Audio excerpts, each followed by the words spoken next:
भारत एक बार फिर FIFA world cup खेलने के लिए पास्ट में क्वालिफाई कर चुका है और 2026 के फीफा वर्ल्ड कप में भी इंडिया खेलने वाला है। चलिए जानते हैं कैसे। इस बात में कोई शक नहीं है कि भारत क्रिकेट की दुनिया का बेताज बादशाह है और दूसरे स्पोर्ट्स में भी हम सही ढंग से आगे बढ़ रहे हैं, जिसका जीता जागता उदाहरण हाल ही में हुआ टोक्यो ओलंपिक, जिसमें भारत की मेडल टैली बढ़ी है। मगर फुटबॉल में ऐसा क्या है जो हम इसमें फेल हो जाते हैं? करीब 140 करोड़ की आबादी वाला भारत कभी फीफा वर्ल्ड कप के लिए क्वालिफाई तक नहीं कर पाया है। यानी कि भारत के नसीब में कभी वो दिन नहीं आया जब वो उन 32 देशों में शामिल हो सके जो हर 4 साल में फुटबॉल की सबसे बड़ी प्रतियोगिता यानी कि फीफा वर्ल्ड कप में शामिल होते हैं। भारत के लोगों में क्या वो स्टेमिना और क्षमता नहीं है जो हम 90 मिनट तक एक बॉल के पीछे भाग सके? वैसे लगता तो नहीं, क्योंकि हम भारतीय भागने में बड़े एक्सपर्ट्स हैं और लंबे समय से ही बस, ट्रेन और लड़कियों के पीछे भाग रहे हैं। कहा जाता है कि अगर भारत में किसी चीज के अंदर राजनीति घुस जाए तब उसका सत्यानाश होना लगभग तय ही होता है, और भारत में स्पोर्ट्स के साथ भी कुछ ऐसा ही हुआ।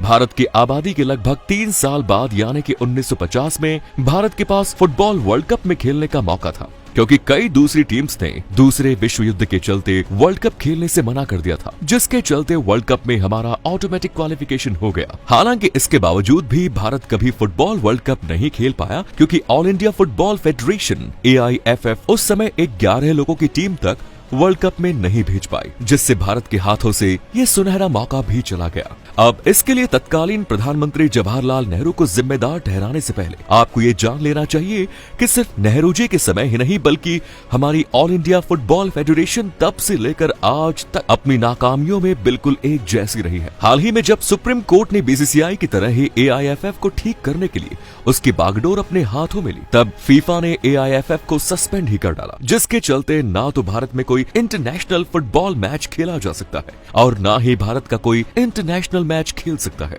लेकिन आखिर फीफा ने ऐसा क्यों किया? तो वो इसलिए क्योंकि फीफा को ये लगा कि कोई थर्ड पार्टी इंडियन फुटबॉल को चला रहा है, फिर चाहे वो भारत का सुप्रीम कोर्ट ही क्यों ना हो। फिलहाल में देखें तो भारतीय फुटबॉल की हालत इतनी खराब है कि भारत की टीम के पाकिस्तान, श्रीलंका और अफगानिस्तान को भी हराने में पसीने छूट जाते हैं। इस चीज को देखते हुए सिर्फ भारत ही नहीं बल्कि दुनिया भर में ये सवाल पूछा जाता है कि जब भारत की 140 करोड़ से भी ज्यादा जनसंख्या है तो फिर भारत 11 अच्छे खिलाड़ी क्यों प्रोड्यूस नहीं कर पा रहा है? ये बात आप तब तक सोचेंगे जब तक आप मैच के अंदर नहीं घुस जाते, क्योंकि जनसंख्या और क्वालिटी ऑफ फुटबॉलर्स का फुटबॉल से कोई संबंध नहीं है। चीन को ही ले लीजिए, जो जनसंख्या के मामले में दुनिया का नंबर 1 देश है, पर इसके बावजूद भी चीन ने फीफा वर्ल्ड कप के लिए सिर्फ और सिर्फ एक बार क्वालिफाई किया है, और वो भी 2002 में, जहां वर्ल्ड कप में उतरते ही उसकी छुट्टी भी हो गई थी, क्योंकि न सिर्फ चीन अपने तीनों मैच हारा बल्कि पूरे वर्ल्ड कप में उसने एक भी गोल नहीं किया, जो कि बेइज्जती से कम नहीं। इसी तरह 140 करोड़ की आबादी वाला भारत, 22 करोड़ की आबादी वाला पाकिस्तान, 17 करोड़ की आबादी वाला बांग्लादेश, 12 करोड़ की आबादी वाला इथियोपिया और लगभग 11 करोड़ की आबादी वाला फिलीपींस भी उन टॉप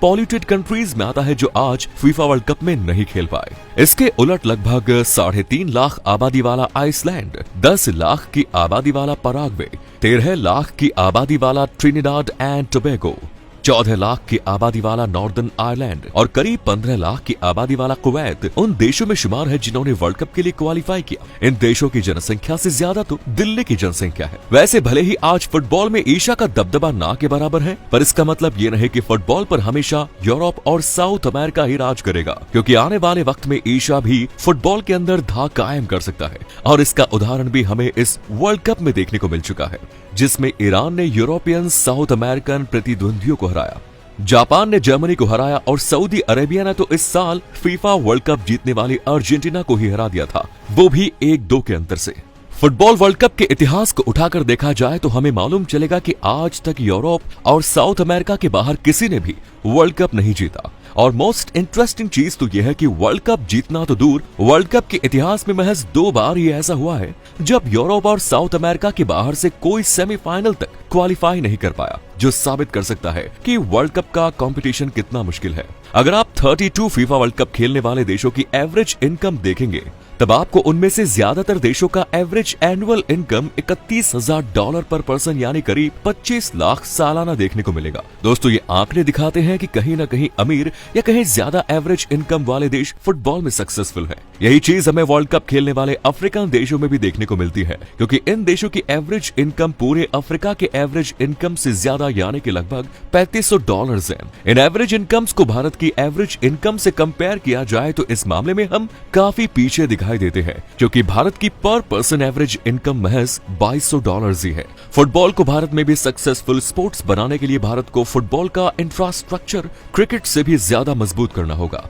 जिसमें अच्छी ट्रेनिंग, फील्ड्स, ग्रास और शूज हर चीज की जरूरत होगी। एग्जाम्पल्स के तौर पर भारत के आईपीएल को ही ले लीजिए, जिसने न सिर्फ हमें कितने सारे नए टैलेंट से रूबरू कराया, बल्कि हमें एक क्रिकेटिंग सुपर पावर भी बना दिया। भारत में भी मोहन बागान जैसे फुटबॉल क्लब्स मौजूद हैं, मगर उन्हें मॉडर्नाइज करने की जरूरत है और ये काम फिलहाल में फुटबॉल लीग चैंपियनशिप से किया जा रहा है, जिसका मॉडल आईपीएल के फॉर्मेट पर काम करना है। फुटबॉल के अंदर भी जातिवाद होता है और इस जातिवाद का सबसे बड़ा शिकार बनते हैं हम एशियंस, जिन्हें क्लब्स के अंदर सिलेक्ट ही नहीं किया जाता, और वो भी सिर्फ इसलिए क्योंकि लोगों को लगता है कि एशियंस की बॉडी फुटबॉल के लिए बनी ही नहीं है और एशियंस को कॉन्टैक्ट स्पोर्ट्स आता ही नहीं है, जिसके चलते साउथ एशियंस क्रिकेट जैसे जेंटलमैन्स गेम्स खेलते हैं। खैर, अब समय आ गया है कि इस सोच को बदला जाए, जिसके लिए साउथ एशिया को भी एक ऐसा स्टार प्लेयर खोजना होगा जिसको देखकर एक पूरी पीढ़ी ही फुटबॉल की तरफ आ जाए और प्लेयर्स और उनके पेरेंट्स भी ये समझ पाए कि क्रिकेट के बाहर भी एक दुनिया एग्जिस्ट करती है। भारत के कप्तान सुनील छेत्री भी मान चुके हैं कि एशिया के अंदर Japan, Saudi Arabia, Australia, south Korea, Iran और उज्बेकिस्तान भी भारत से अच्छा खेल रहे हैं। इस सब के बीच अच्छी खबर यह है कि आने वाले 2026 फीफा वर्ल्ड कप में एशिया के लिए 3 एडिशनल स्पोर्ट्स खोले जा रहे हैं, जिसके चलते अगले वर्ल्ड कप में हमारे क्वालिफाई करने के चांसेस